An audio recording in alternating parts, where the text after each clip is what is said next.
Hi, loves. Hello. Okay, so in this video, well, here we go. We're just going to dive right in. So I've spoken recently with a lot of women who fall into these types of categories, and I get it because I was also there. You know, you are maybe stuck in some kind of a job that feels very depleting to you. You come home and you're just like spent. Or maybe the people you surround yourselves with, family or acquaintances or coworkers, whatever, create an environment that is where you need to be defensive, and also it is an energy suck for you.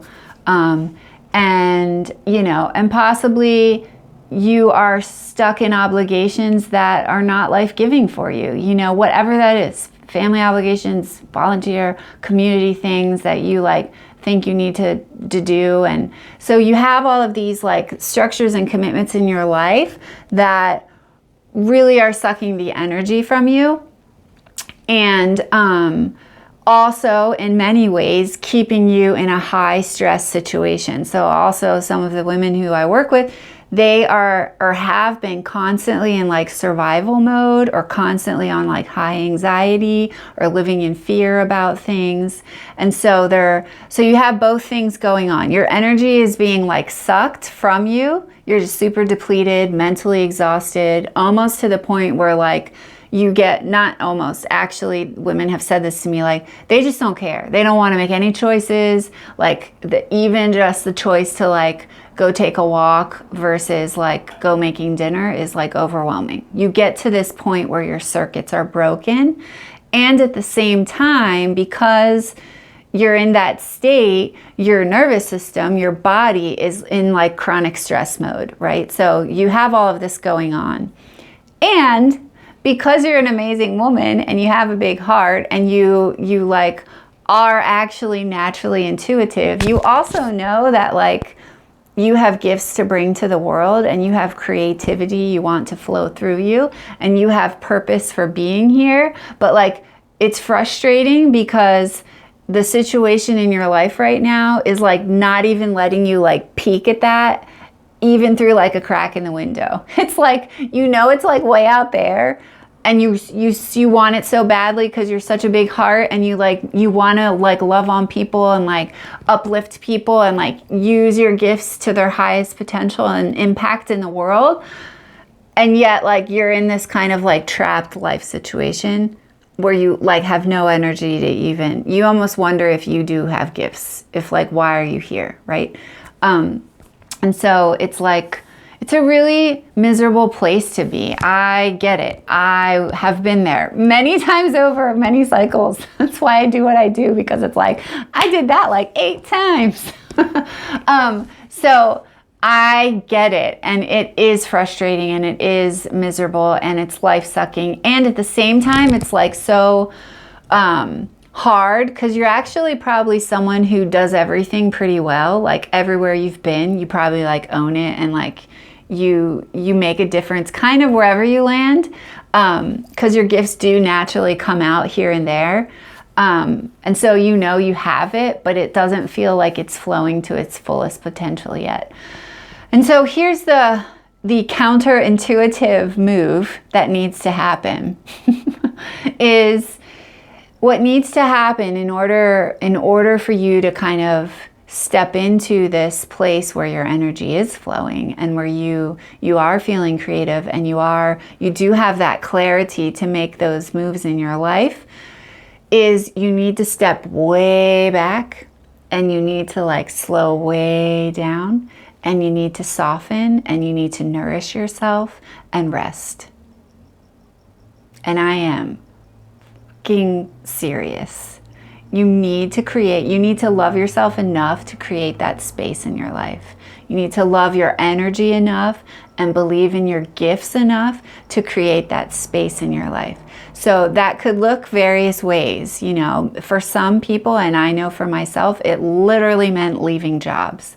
For other people, it might mean not hanging out with said group of friends anymore, or said people anymore, or breaking up, or, you know, ending a relationship.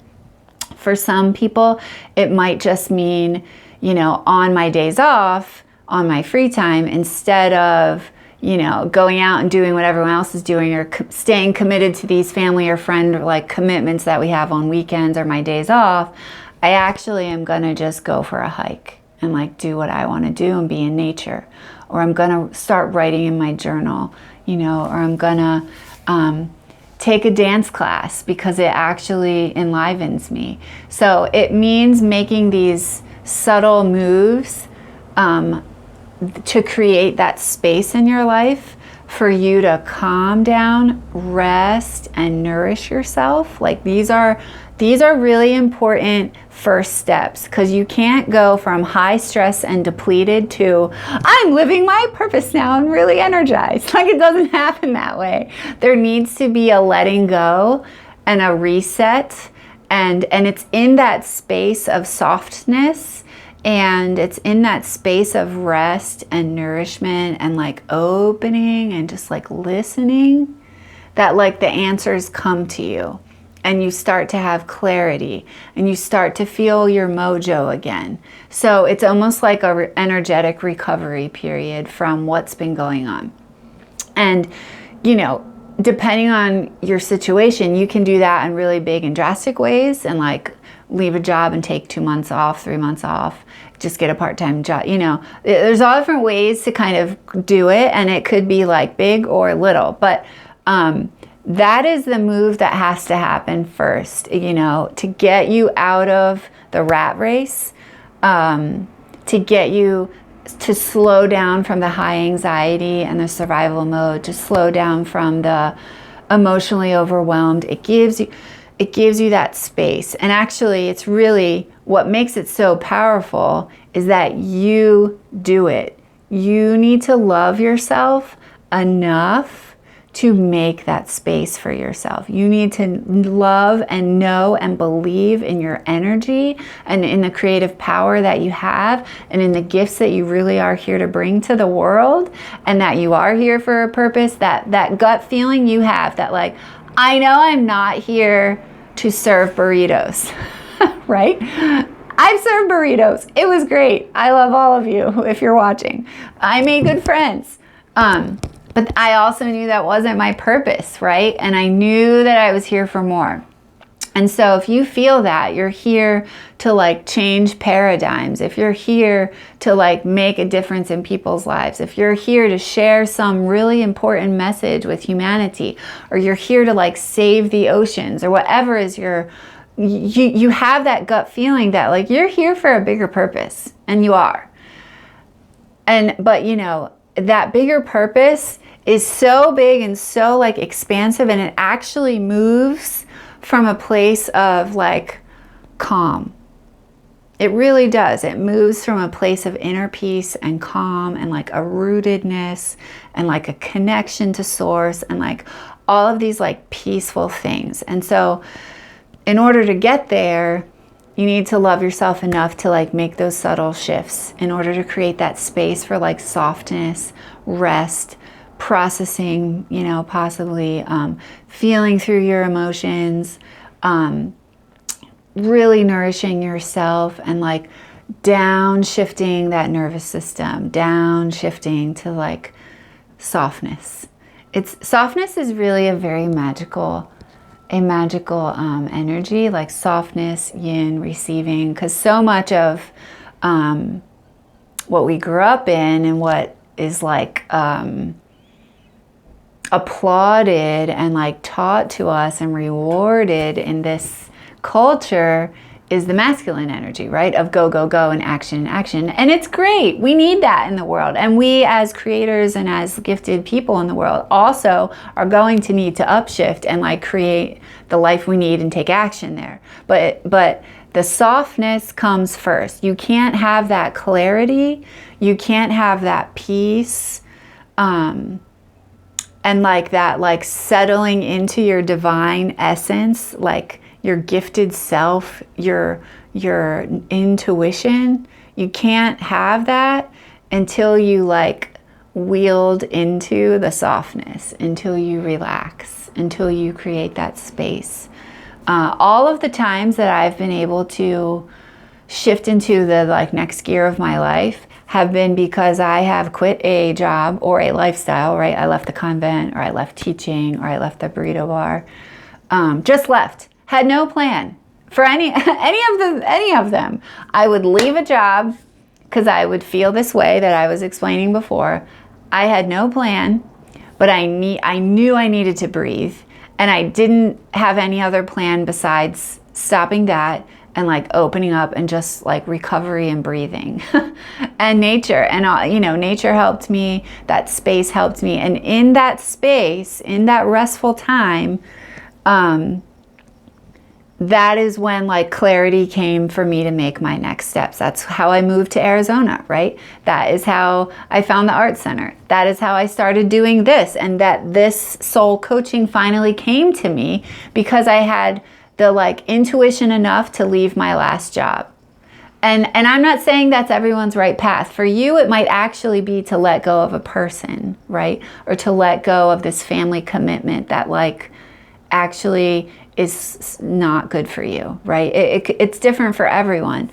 But the magic is when you trust your intuition that like this thing is not, it's like sucking the life out of me, and I want to use my gifts. And so if you make your moves from this place of, I love myself, I believe in my energy, I'm going to make this move and honor my energy because I have this greater purpose, and I want to honor that greater purpose that I'm here for, the universe a million times will like rise up to meet you. I swear, it's just how it is. It wants you to honor your energy and to use your energy to her fullest capacity and her most potent ways and in her most impactful ways.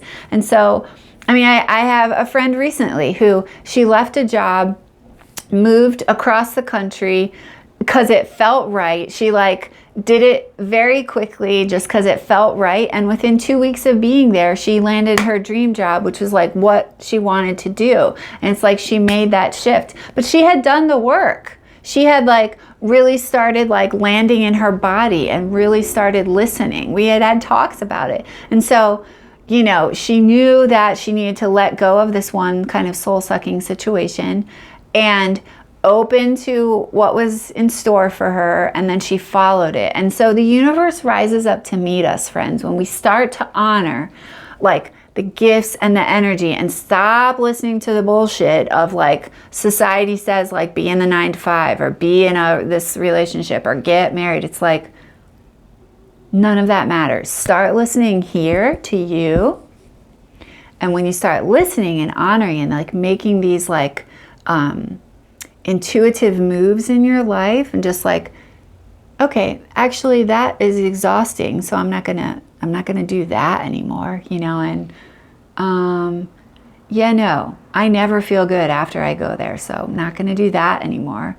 Even just little steps like that, and opening that some time for yourself in your week, and then like gifting yourself the softness, gifting yourself time to like do whatever makes you feel good. Take a bubble bath, like go for a walk in the forest.